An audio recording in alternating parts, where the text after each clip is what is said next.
प्रधानमंत्री श्री नरेंद्र मोदी जी के नेतृत्व में 11वें साल भारत चौथी अर्थव्यवस्था बन चुका है। भारत ने यह बता दिया कि हम किसी को छेड़ेंगे नहीं, लेकिन कोई हमें छेड़ा तो हम उसको छोड़ेंगे भी नहीं।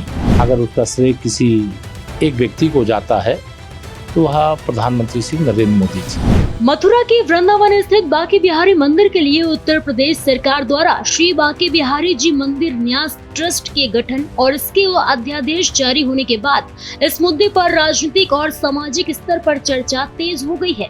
इस ट्रस्ट के गठन का मकसद मंदिर के प्रबंधन, वित्तीय पारदर्शिता और भक्तों की सुविधाओं को बेहतर करना है, जिसमें 18 सदस्य शामिल होंगे जो वैष्णव परंपराओं से जुड़े होंगे और सरकार द्वारा नियुक्त किए जाएंगे। हालांकि इस कदम का कुछ स्थानीय सेवायतों और गोस्वामी समाज ने विरोध किया है। उनका कहना है कि यह मंदिर की परंपराओं पर सरकारी हस्तक्षेप है। समाजवादी पार्टी के राष्ट्रीय अध्यक्ष और पूर्व मुख्यमंत्री अखिलेश यादव ने भी इस ट्रस्ट के गठन पर सवाल उठाए। उनका आरोप है कि बीजेपी सरकार और आरएसएस मंदिरों पर कब्जा करने की कोशिश कर रही है, जिससे मंदिरों की पारंपरिक व्यवस्था और भक्ति पर आधारित प्रबंधन प्रभावित होंगे। उन्होंने इसे मंदिरों में भ्रष्टाचार बढ़ाने और व्यावसायिक दृष्टिकोण थोपने का प्रयास बताया। बता दें कि इसके जवाब में उत्तर प्रदेश के उप मुख्यमंत्री केशव प्रसाद मौर्य ने अखिलेश यादव पर पलटवार करते हुए कहा कि सपा प्रमुख का यह बयान उनकी हताशा को दर्शाता है।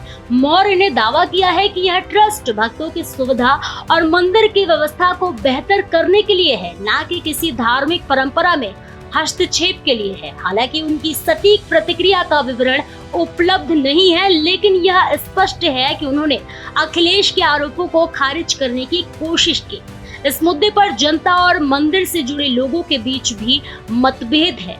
कुछ लोग इसे मंदिर के विकास और भक्तों की सुविधा के लिए सकारात्मक कदम मान रहे हैं, जबकि अन्य इसे परंपराओं पर अतिक्रमण के रूप में देखते हैं। माननीय प्रधानमंत्री जी के 11 वर्ष के सफल कार्यकाल के लिए हार्दिक बधाई दूंगा। केवल प्रधानमंत्री जी को ही नहीं, उनकी संपूर्ण टीम अर्थात केंद्रीय मंत्रिपरिषद और संपूर्ण देशवासियों जिन्होंने तीसरी बार प्रधानमंत्री भी बनाया और प्रधानमंत्री श्री नरेंद्र मोदी जी के नेतृत्व में 11वें साल भारत चौथी अर्थव्यवस्था बन चुका है। हर क्षेत्र में आज हिंदुस्तान आत्मनिर्भर बनने की ओर अग्रसर है। अगर उसका श्रेय किसी एक व्यक्ति को जाता है तो वह प्रधानमंत्री श्री नरेंद्र मोदी जी। सामरिक दृष्टि से भारत ने यह बता दिया कि हम किसी को छेड़ेंगे नहीं, लेकिन कोई हमें छेड़ा तो हम उसको छोड़ेंगे भी नहीं। और इसका उदाहरण सर्जिकल स्ट्राइक से एयर स्ट्राइक से ऑपरेशन सिंदूर तक पूरे देश के सामने तो उदाहरण है ही, लेकिन पूरी दुनिया के सामने उदाहरण है। तो यह 11 साल गरीबों के कल्याण के लिए, महिलाओं के सशक्तिकरण के लिए, युवाओं के उज्जवल भविष्य के लिए हम सभी क्षेत्रों में कीर्तिमान स्थापित कर रहे हैं।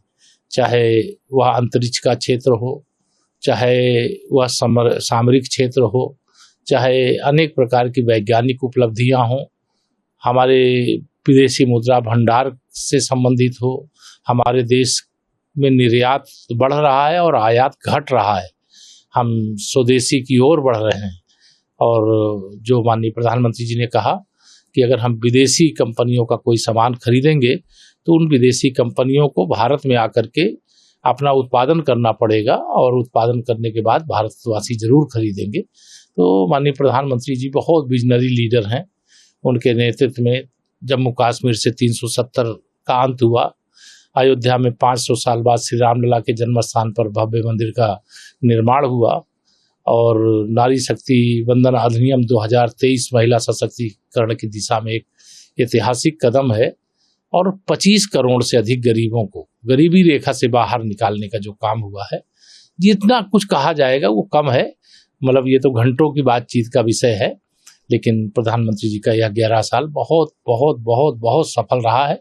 इसका कोई दूसरा उदाहरण नहीं है और दुनिया के सबसे सफल शासक भी रहे हैं और दुनिया के सबसे शक्तिशाली नेता के रूप में हमको माननीय प्रधानमंत्री श्री नरेंद्र मोदी जी पर गर्व है। प्रदेश को गर्व है, देश को गर्व है और उनका मार्गदर्शन और उनका नेतृत्व इस देश की बहुत बड़ी आवश्यकता है।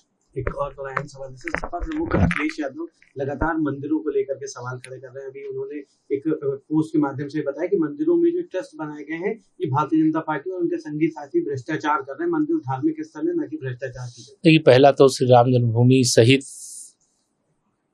किसी मंदिर के मामले में बोलने का श्री अखिलेश यादव जी के पास नैतिक अधिकार नहीं। दूसरा, मंदिरों को लेकर के, धार्मिक स्थलों को लेकर के, तीर्थ स्थलों को लेकर के उनकी सोच भ्रष्ट हो सकती है, उनकी पार्टी की सोच भ्रष्ट हो सकती है। भारतीय जनता पार्टी की सोच भ्रष्ट नहीं है, बहुत पवित्र है और पवित्र भाव से हम तीर्थ स्थलों का विकास हो रहा है, कर रहे हैं। और यह श्री अखिलेश यादव जी को पसंद नहीं आ रहा, उनको बर्दाश्त नहीं हो रहा। उनको लगता है कि 500 साल बाद रामलला का मंदिर क्यों बन गया। बांके बिहारी जी का जो दरबार है, जहाँ करोड़ों देश और दुनिया से भक्त आते हैं, वह कॉरिडोर का विस्तार हो रहा है। बाबा विश्वनाथ जी का धाम बन गया है, नैमिषारण्य बन गया है। अनेक ऐसे काम हो रहे हैं। प्रयागराज जी का जो मेला प्राधिकरण बन गया है, यह अखिलेश यादव जी के समझ के परे की बात है, इसलिए इस पर बात न करें।